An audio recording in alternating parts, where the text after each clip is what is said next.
Holy moly, I am pumped this evening. I just got off an amazing group call with my WAMers. WAM stands for Wealth Accelerator Mentorship, for those of you that don't know. And we were just chatting about growing a team. I love it when we get to the end of the 6-month mentorship and those are the sort of questions, because these girls are about to graduate. And some of them, you know, their questions in the beginning was, how do I even get a lead? Questions now are, all right, I need a team because I've got the leads, I've got the sales, but I need people to help me cope with this volume. And that for me is a big, big success. So I'm absolutely buzzing off the back of that. And that's where people, you know, should be across a 6-month period. The problems change. New level, new devil, as I always say. Good evening, Kerry. How are you doing? Who else is there with me today? Hey, Caroline. How are you? Hey, Shoshana. Even if you're watching on replay, still say hey. It's nice to know who's watching. Hey, Jackie. How are you? So, episode 3. Hey, Megan. I'm loving this process of going through my journals and just retracing my steps backwards and thinking about some of the really key things that led to where we are today, and also how I was feeling on this journey as well. It's been really insightful, almost therapeutic. Hey Tracy, to go and just think back to what life was like before. Hey Colleen, because we're not good at that, I don't think. We're not good enough at that. As hey sign Ella. As high achievers, we can be really good at looking at what we haven't achieved. We can be really good at thinking about the things on our to-do list that we haven't yet got to, rather than looking at the things we have. And this has been really therapeutic for me to go over and look at the difference that has been made in our life and business over the last 5 years and what made that possible, but also an opportunity to celebrate ourselves. I say ourselves because James and I are very much a team. And although you don't see him, hey James, sorry, I'm going to stop saying hello to everybody just for a minute. Although you don't see him, he's there. He's my absolute rock, my world. I couldn't have done what I've done without him. And we tag team the business in every sense of the word. He's the tech mind between the two of us. I'm really not good at that stuff. So yeah, it's been nice to look at how far we've come. And so episode 3. And if you missed episode 1 and 2 of this series, there's a link above for you to catch up. So you can go back and listen to what you've missed. And I definitely recommend doing that because we've covered some juicy stuff already, and I think you need a bit of context to the story. So 5 years ago, I was living in a caravan, and today, millionaire. And from scratch, you know, from that place of not being able to pay my bills to multiple homes and multiple 7-figure business and some really cool stuff that's been achieved along the way. Some really cool personal things like travel and balance, you know, work-life balance. That's been a real luxury. So the big thing that it gets a bit woo-woo, okay? It gets a bit woo. I'm going to look at, because I've got my journal here and I've got some notes I was preparing today. So today's all about when we manifested and how I managed to manifest a beautiful home by the sea in a very short space of time, like a matter of just a few months from taking that big, bold decision to sell everything that we own and live in a caravan. Sorry that my dog's just started barking. I hope it's not distracting you. He's telling somebody off outside. Yes, from being in that place to living by the sea, in the sun. And we honestly thought, when we were in that space that I described to you a couple of episodes ago, where the pressure was building and money was constantly on my mind, and I kind of couldn't see the woods for the trees because I was in this constant state of panic and overwhelm and overworking and all of that stuff. When that was happening, the thought of living by the sea in a foreign country, abroad in the sun, and, you know, being sat in a hammock working on my laptop or by the pool. It was a pipe dream. It felt like a pipe dream. It felt unrealistic, and some days I felt really silly for even daring to imagine it. Hey Annette, everybody felt like that. Maybe you feel like that now. Please share it in the below, because I think that you feel really alone when you feel like that, and a lot of the time there's people around you, which is, I think, why it's nice to talk about that here and talk to each other about that, and you know, share that you felt like that or even feel like that, because I know when I felt like that and my goals felt a bit silly and a bit too large, and I look around and my reality was I'm flat broke and I've got all these big dreams and big ideas, and when someone would say something to you like, really? And how are you going to do that then? Or when they'd roll their eyes, or maybe they wouldn't say anything at all, they'd just exchange a glance with someone else in the room like, she's off again. Whenever that happened, it used to feel like someone's took the wind out of me. And because I felt so vulnerable, because my reality was broke and pretty shit financially at that point, it does feel really hard when someone says something like that. And it's really easy to believe them, and it's really easy to take that on. So who can relate to that? Because you might make somebody else feel less alone by outing yourself as having felt like that, or maybe even feeling like that right now, you know, when you feel a bit vulnerable to criticism. But in a short space of time, from feeling vulnerable to criticism and doubting everything to living the life that I'd always wanted to live, that's the reality. I'd always had a dream of being abroad in the sun, and oh, thanks guys, you guys are full of compliments today. Always had that dream of being abroad and in the sun. It was a few months.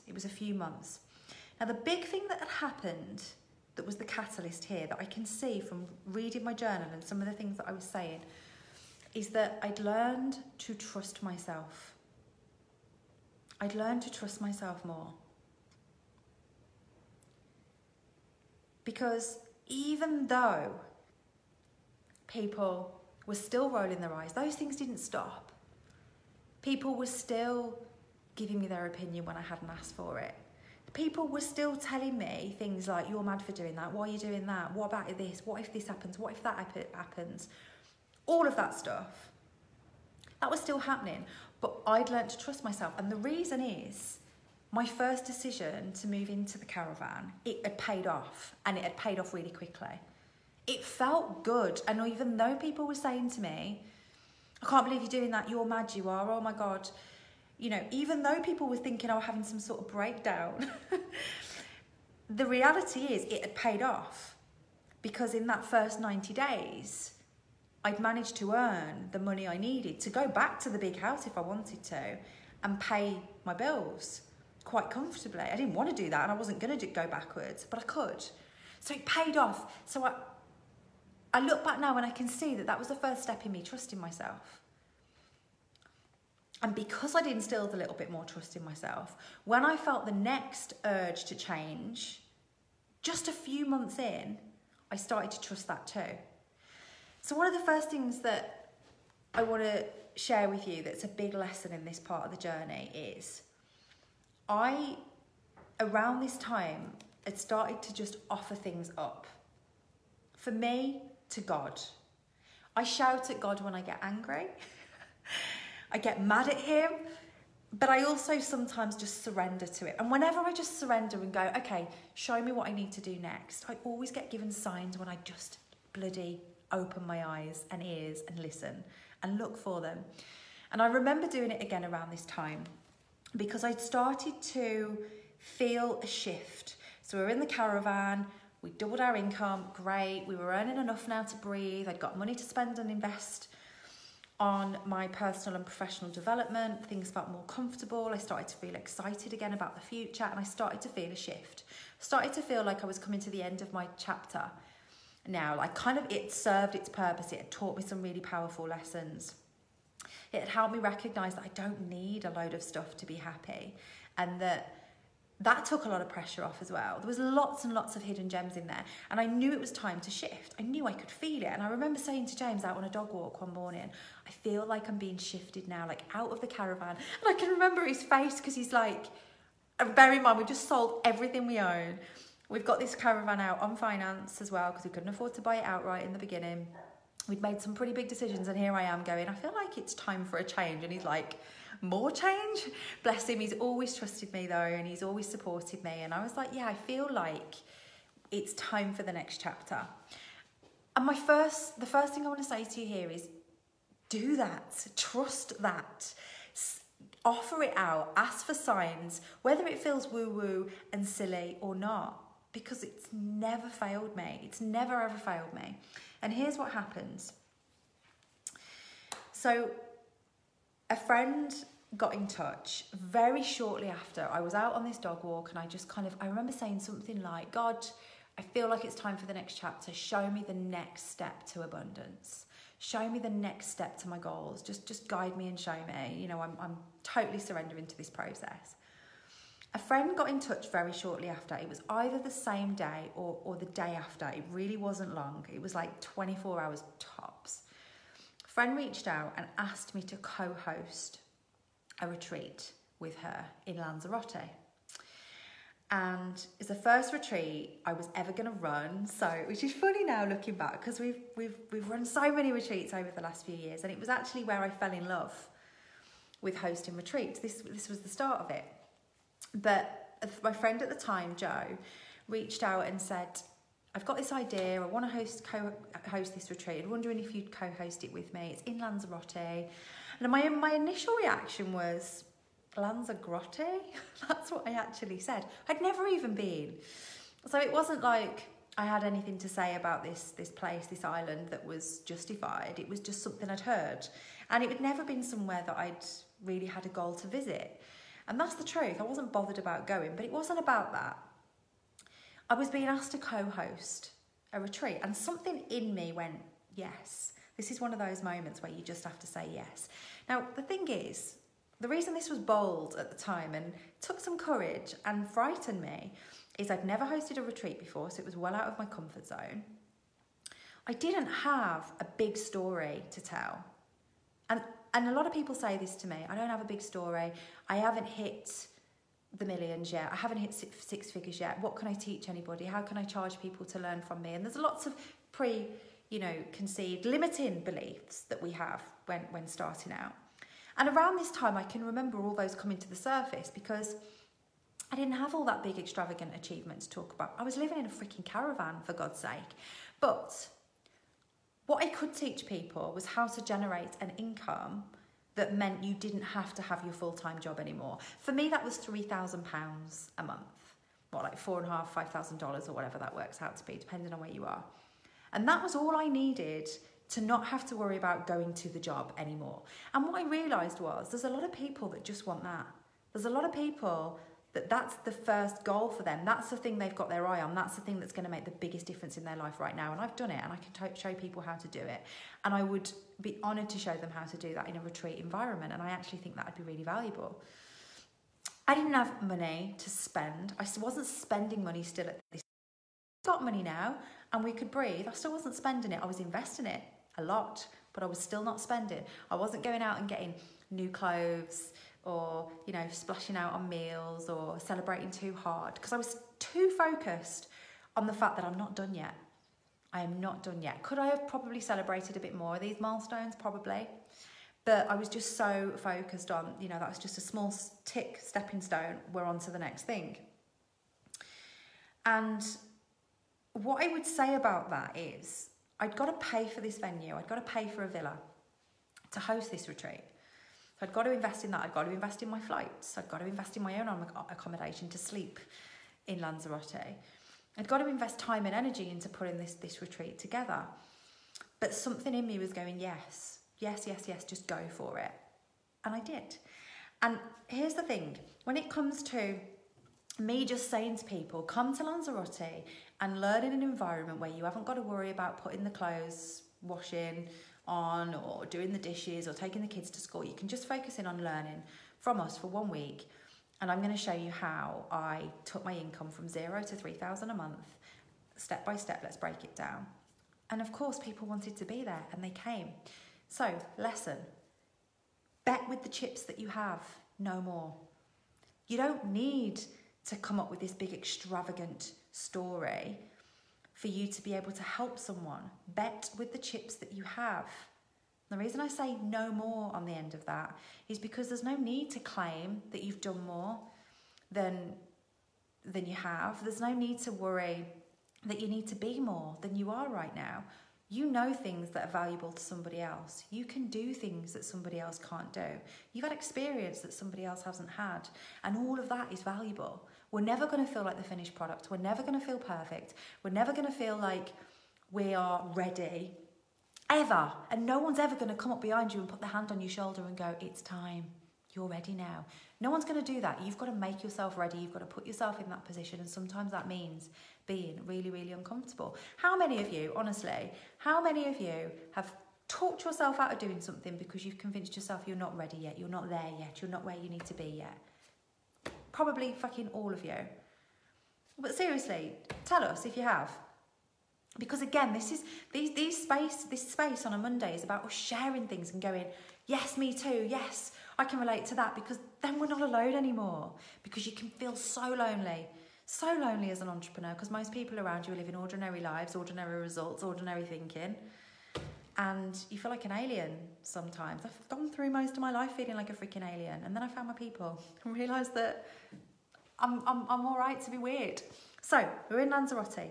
We went, paid for the villa, invested in it. It was a real success. Absolutely loved it. 100% a turning point in terms of me deciding I want to do more of this.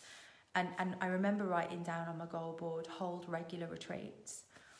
And what's really funny is that was probably the first time that I started to dare to think, imagine having my own place where I could host retreats. And at the time, it was like, this was 4.5 years ago, guys. At the time, it was like, God, that's a big goal. And you almost, again, feel a bit silly. I'm stood in that place right now. You know, that very house, renovated, hosting retreats that are a sellout. And 4.5 years, it's no time at all. No mortgage, no debt, paid for in cash. These things are totally possible for you too, and it doesn't matter where you are now. It's about where you're going. So what happened next? This led us to the next piece of the puzzle. You remember I was there going, God, come on, just show me the way. And bear in mind, none of these steps that I took were easy to take. None of them were easy to take. Just because, you know, I think there's this illusion that when things are meant for you, it will be easy. And you'll just float through all of the barriers and achieve everything because this is the path that's meant for me. Bollocks. It doesn't happen like that. The universe almost says, you step, I step, you step, I step. You ask me for something, I'm gonna show you a way, but you better fucking step, or else I'm gonna stop giving you the signs. You step, I step, you step, I step. Remember that. None of these things were easy to do. Do you think selling everything I owned and moving into a caravan was an easy decision to make? Fuck no. And the next thing that I decided to do wasn't easy either. Because what happened in Lanzarote is, as the holiday was going on, or the retreat was going on, it felt like a holiday, I loved it. I was looking around thinking I would love to live here for a while. I don't know whether it's where I want to be forever, but I know right now I would love to be here. And that sense, that shift I was feeling out of the caravan and into the next step felt like this. I was like, this feels like the place. This feels like we're where we're meant to be right now. Not just at the retreat, but it feels like I'm being called to spend more time here, and I can't explain it, and it sounds bonkers, but that's how I feel. And we haven't got a massive budget, as you know, at this point. I haven't got barely any money to spend on accommodation. And I started flicking online, just sat by the pool, and it was the day we were leaving. It was the day we were going to the airport. It was the day everyone was departing. There was one guest left in the villa, Vicky. I still speak to her today. She's amazing.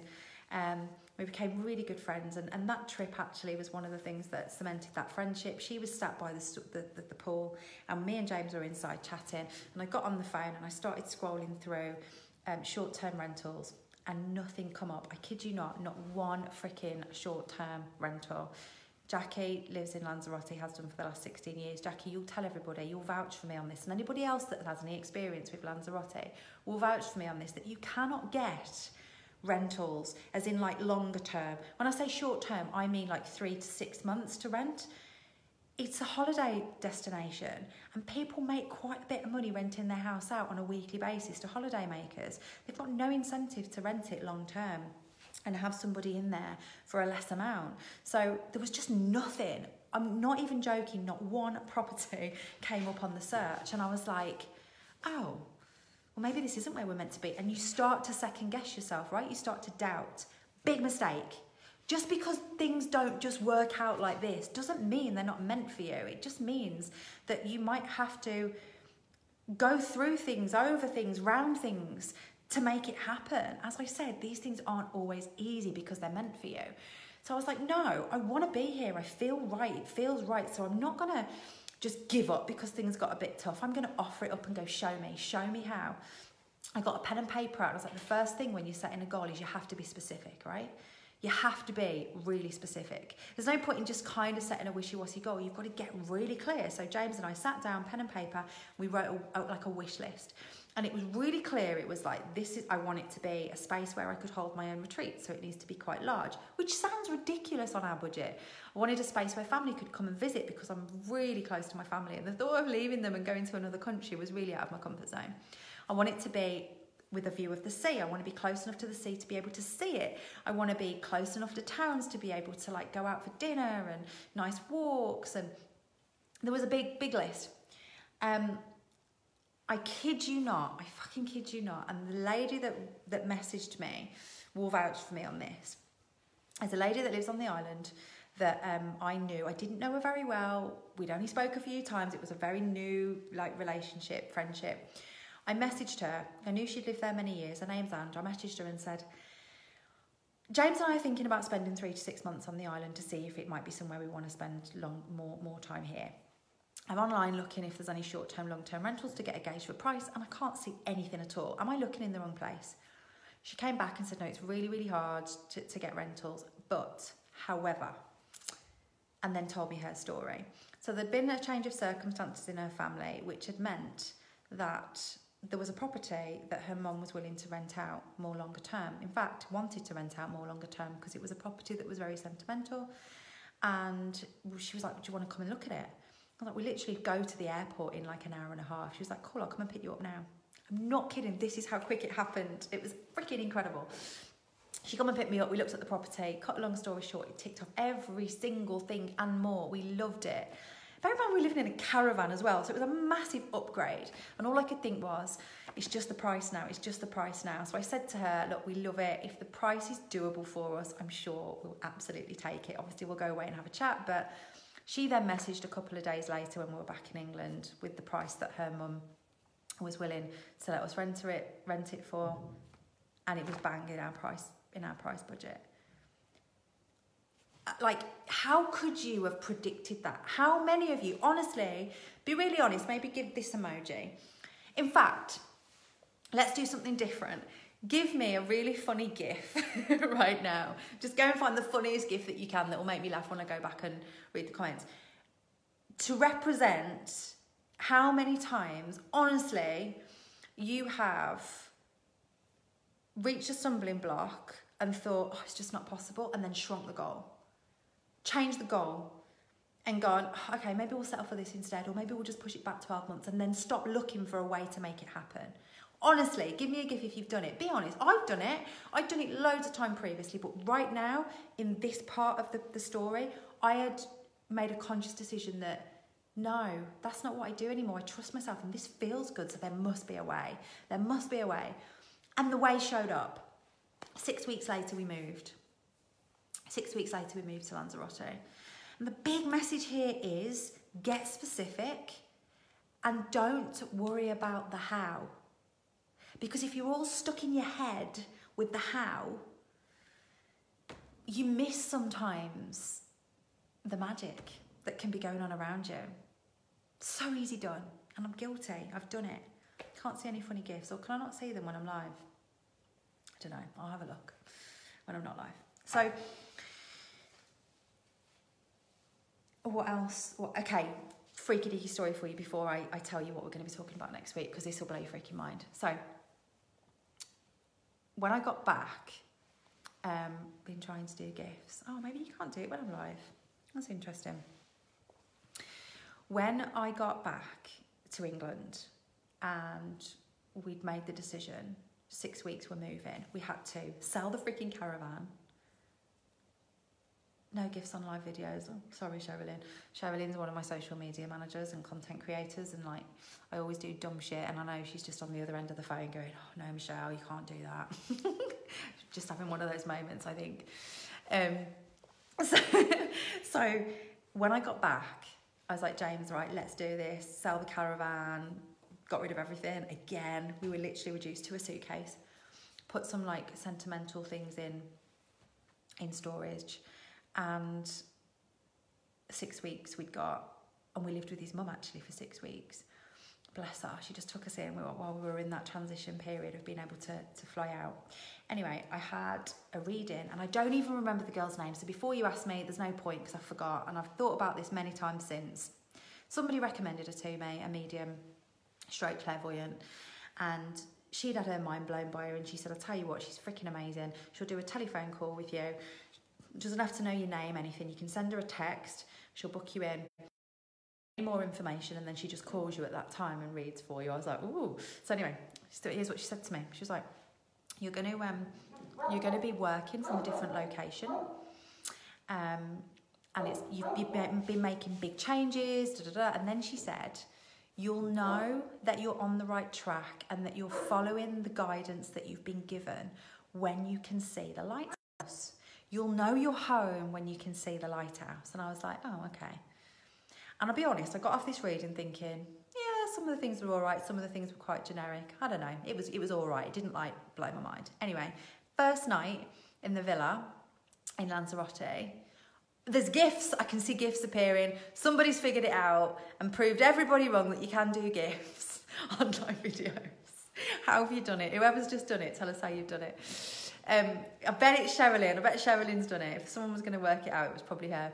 So, sat on our first night in the villa, in the lounge, and there was these big patio doors. So, like, I was sat on this sofa, patio doors are in front of me, and there's this light. And I'm thinking, fucking hell, that plane is doing some weird-ass movements. Because I thought it was a plane.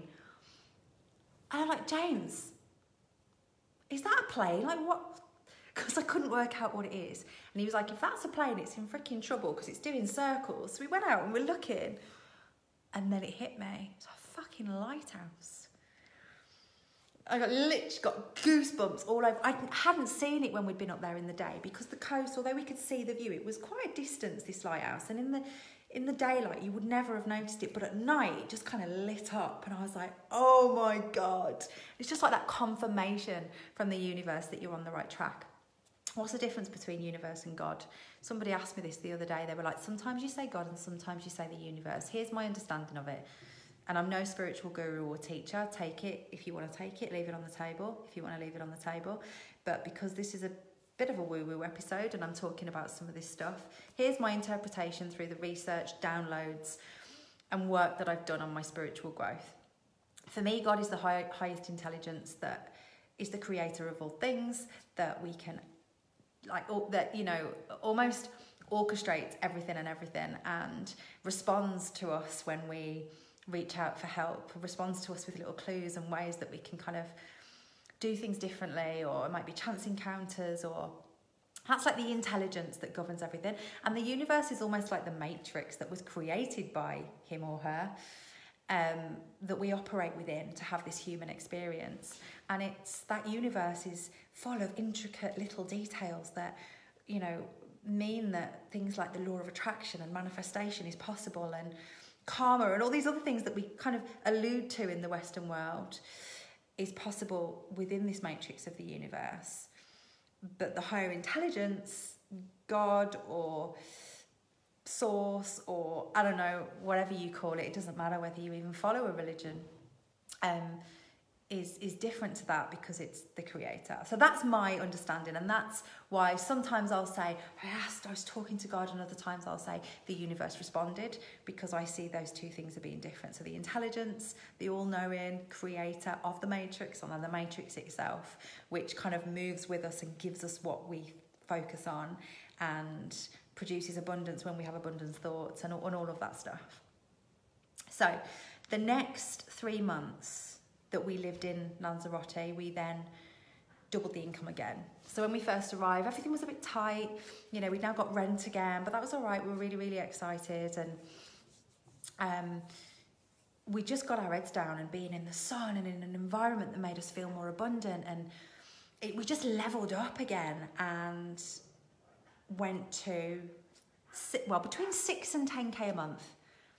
So our lowest months were like 6 and then our highest was 10. And that was quite quickly. It was over the first 3 months. So really, really fast growth again, because we felt shifted to go somewhere else and be in a different environment. And actually, that was the catalyst. The reason I had to be on that island, when I look back now and I know that you felt called to be there and I had to be there. It's where I met you, Jackie, that's true, yeah. I met a lot of wonderful people and it'll always have a really special place in my heart. There was one encounter in particular that was the catalyst from going to solid 6 figures to 7 figures really quickly. And that's what we're going to talk about next week. And I'm going to go into 4 years ago, Carol. Now we're up to, we've kind of done the first year of the story from the Caravan, and now we're in Lanzarote doing 6 to 10K months consistently. Really, really happy, balanced, more balanced than I'd ever been. Probably working more than I do now, but way more balanced, good lifestyle. Things had started to look up really quickly. So that 12-month period. So now we're into like 4 years ago. And this was where I needed to be, because this was where I was able to have, it was just a meal out one night, a chance encounter and a conversation that was the catalyst to then go to 1 million in the next year. And that's what we're going to be talking about next week. How did we go from that and that place to the next 12 months doing 1 million? And it was why I needed to be there. It was one of the big reasons that I needed to be there. So always trust that guidance. And I'm going to share with you next week more about strategy. So what were the actual strategic steps that needed to be taken? What decisions had to be made? But, you know, the actual physical strategy bits now that took us from 6 to 7 figures in that year. It was actually from 0 to 7 figures in that year, because the business I was running at this point in Lanzarote was not the business that I went to 7 figures with, which I'll tell you more about next week. I can't wait to get into this bit of the process. So one thing to share with you before you go. There are now 2 spaces, potentially 1 to 2. And I say 1 to 2 because I haven't checked my messenger yet, so probably 1 space by the time I check my messenger, but 1 or 2 spaces left in our November enrolments. You remember I said to you that I've put on a few more spaces for the November enrolment? There are now 1 or 2 left, and that's it. And that's the last opportunity to come and work with me this year in WAM. And don't freaking sit there thinking, oh, there's always next year, because I've just told you how uncomfortable and bold and courageous some of these decisions had to be, to act now and go for it, even when things weren't perfect. And this might be your moment now to do that, to get amongst me and the team that know what it takes for 2021 to be really different for you, and have your hand held through that process for real fast growth. So if you feel like, now is the time and I do need to be different and I want to be different and I want 2021 to be awesome, and I know that I've got strategy gaps and I know I need that help, then you need to reach out and talk to us. So you can do that through Messenger. You can message me directly and we'll book in a call. It'll be a discovery call, or you could comment saying I'd like a discovery call, and someone will be in touch to get you booked into my calendar. It'll be with me personally, because WAM is my baby and everybody that goes in there has to be qualified for that process, because it's not for the faint-hearted. It's for people that are doers and achievers and go-getters and that are ready to move quick. And you got to be that kind of person. And I'll tell you straight if I think there's some work to do before, but at least you'll know what to work on. At least you'll go away from that call thinking, all right, not now, but I've got some tangible next steps to work on, and when the next enrolment is next year, I can look at it then. And that's not a bad place to be. So, and that is all from me. Thank you so much, guys. Lovely to see you. I'll see you next week for episode 4.